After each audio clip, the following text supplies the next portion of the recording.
Welcome into Chicago Bears Now. I'm your host, Harrison Graham, and today's show is presented by True Classic Tees. Very comfortable t-shirts, polos, and other menswear for males of all sizes. I'm rocking one of their golf polos right here. You can get all of their gear for 25% off when you use promo code CHAT at trueclassictees.com/chat.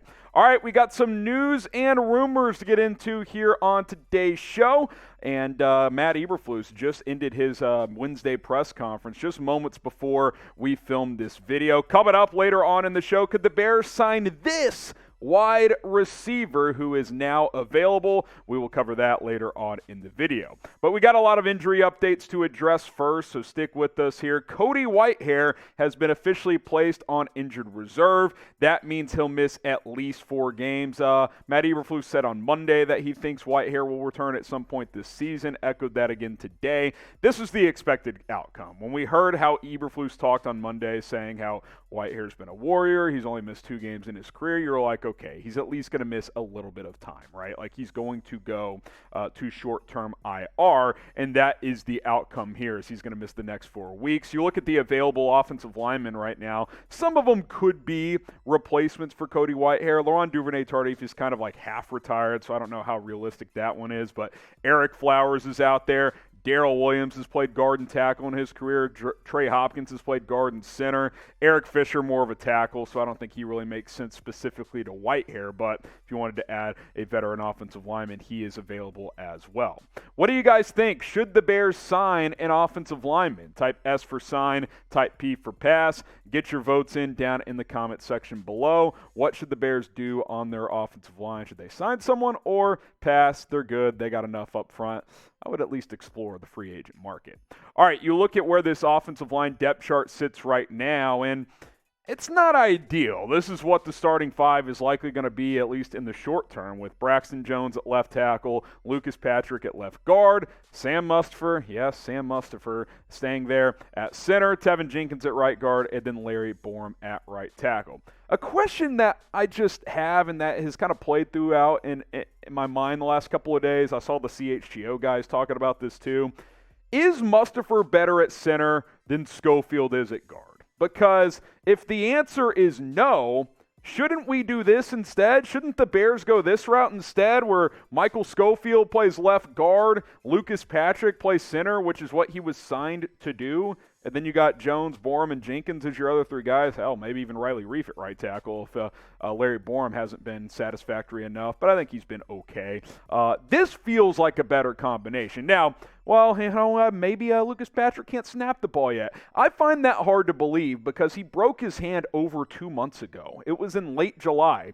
We're into, 4, 5, 6 days into October at this point. Like, what's the issue? Can Lucas Patrick play center or not?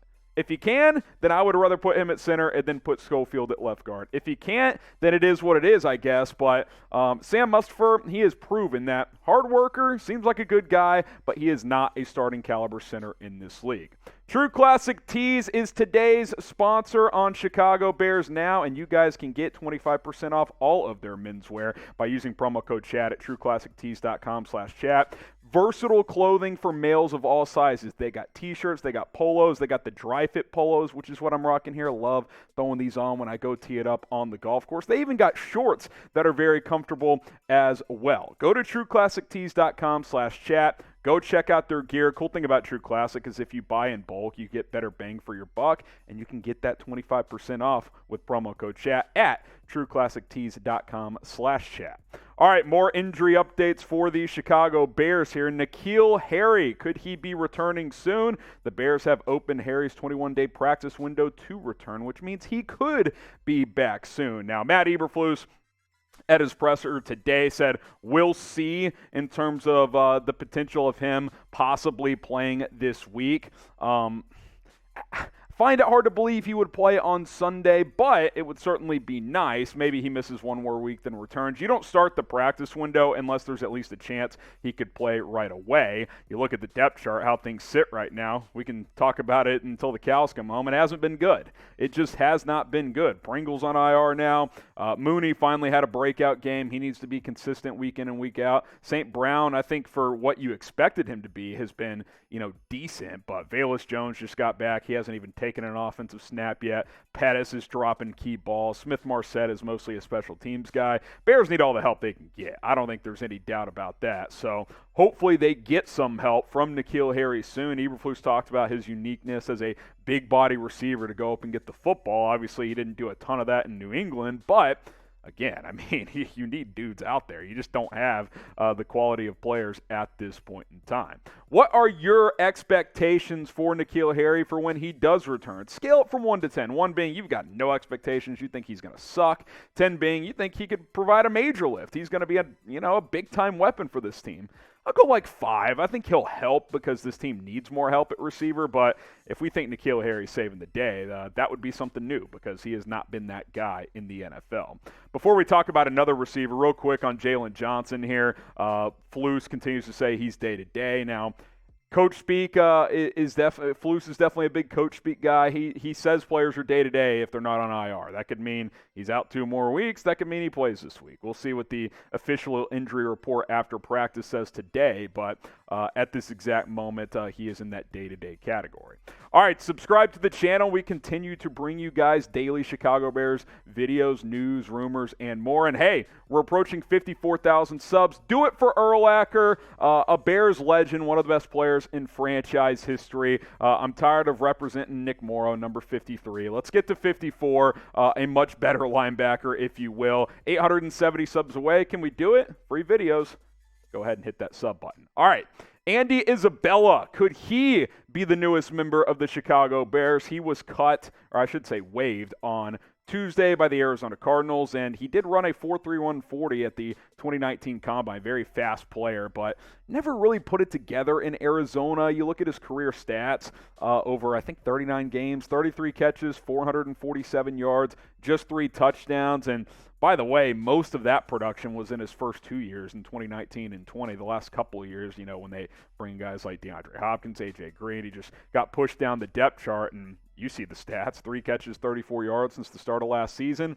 He just hasn't been that good. So we got to see, we got to keep expectations realistic. Like, yes, I'm interested, but again, it's kind of like with N'Keal Harry, right? It's like if we're expecting Andy Isabella to save the day, then you're probably going to be disappointed. But could he contribute? Could he be better than Dante Pettis? Could he be better than Smith-Marsette? I feel like those answers could be yes. I'd take a stab at Isabella. We know he has good speed. Luke Getsy, you're supposed to be this creative offensive mind. Can you get these speedsters like Velus Jones? If you get an Andy Isabella, just the ball in space, can we see what they can do? Who knows? We'll have to wait and see on that front. But I'm at least interested. I'll be curious to see if a team puts a claim out for him. If no one does, I definitely would sign him. I'll be curious to see if the Bears actually put a claim in for him, though. All right, what do you guys think? Should the Bears sign Andy Isabella? Type Y for yes, type N for no. That is the question that we will leave you with here on today's show. Y for yes, N for no. Should the Bears go out and sign Andy Isabella? Appreciate you guys for tuning in. Subscribe to the channel. Turn on those notifications. You never know when more news could drop, and when it does, we'll hit you with the video. So hit that big red subscribe button. I'm your host, Harrison Graham. Appreciate you guys for tuning in to Bears Now.